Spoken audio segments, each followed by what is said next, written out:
Sample problems under algebra. Find the sum of 1 plus 2 plus 3 plus 4 all the way to 6,766 plus 6,767.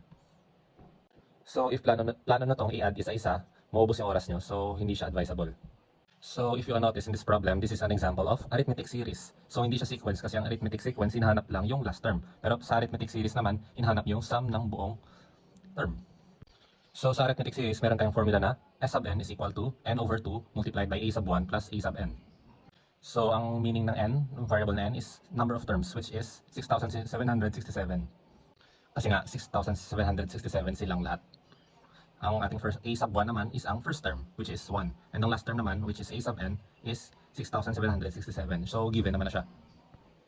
So substitute na natin itong mga values sa ating equation. Magiging ganito na siya. So 6,767 divided by 2 is 3,383.5, and 6,667 plus 1 is 6,768. So multiply lang natin sila para yung value or final answer natin na 22,899,528, which is our letter B.